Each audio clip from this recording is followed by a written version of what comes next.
వీక్షకులందరికీ నమస్కారం. చాలామంది అడిగేటువంటి ప్రశ్న, మా మా అబ్బాయి ఉన్నాడండి లేదా మా అమ్మాయి ఉన్నారు, ఫలానా నక్షత్రంలో జన్మించారు, ఏ నక్షత్రంలో ఉన్న వాళ్ళని పెళ్లి చేసుకోకూడదు, ఏ నక్షత్రాల వాళ్ళని పెళ్లి చేసుకోవాలి? ఇది చాలామందికి నేను చాలాసార్లు చెప్పినటువంటి సమాధానం ఏంటి అంటే, కేవలం నక్షత్రాధారితంగా మనం చెప్పడం అన్నది పూర్తి స్థాయిలో సాధ్యం కాదు. ఎందువల్ల అంటే జాతక దోషాలు కొన్ని ఉంటాయి. ఉదాహరణకి వధువు లేదా వరుని యొక్క జాతకాలను పరిశీలన చేసినప్పుడు వధువు యొక్క లగ్నము, వరుని యొక్క లగ్నము అవి రెండు కూడా షష్టాష్టకాలు అవ్వకూడదని, లేదా పొంతన కుదిర్చేటువంటి ప్రక్రియలో కొన్ని రకాలైనటువంటి దోషాలు, రజ్జు దోషాలు కానీ, లేకపోతే మన గణమేళన చక్రంలో కానీ, లేదా కుజదోషాది విషయాలను కానీ, లేదా చంద్రలగ్నాలను కానీ, వీటన్నిటినీ కూడా పరిగణలోకి తీసుకుని మాత్రమే ఓకే ఈ జాతకం ఈ జాతకానికి నప్పుతుంది, లేదా ఈ జాతకానికి పొంతన సరిపోదు. కొంతమంది పాయింట్లు ఎక్కువగా వచ్చాయి కదా ముందుకు వెళ్ళిపోదాం అనుకుంటారు, కానీ 33 పాయింట్లు వచ్చి విడిపోయిన వాళ్ళు ఉన్నారు, 5 పాయింట్లు వచ్చి జీవితాంతం కలకాలం కలిసి ఉన్న వాళ్ళు కూడా చాలామంది ఉన్నారు. మరి అదేంటండి అంటే పాయింట్ల బట్టిగా అబద్ధమా? కాదు. ఇందులో పొంతన చూసేటప్పుడు చాలా రకాలైనటువంటి విషయాలను మనం దృష్టిలో పెట్టుకోవాలి.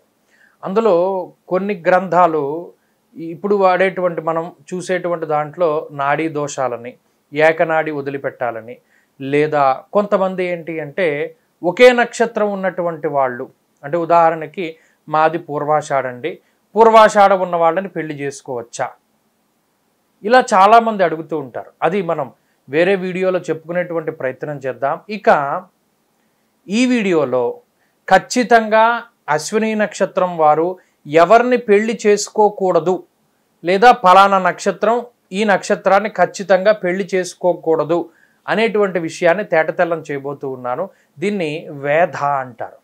ఒక నక్షత్రానికి మరొక నక్షత్రం వేధన కలగజేస్తుంది, అంటే పీడన కలగజేస్తుంది.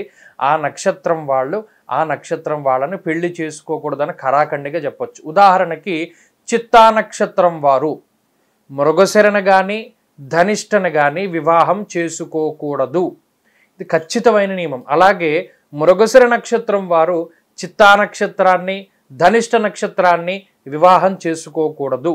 అంటే భార్యాభర్తలది మృగశిర చిత్త అయితే అవి పరస్పరం వేదన కలగజేస్తాయి, దానివల్ల ప్రమాదము, అసలు పెళ్ళే చేసుకోకూడదు అన్నారు.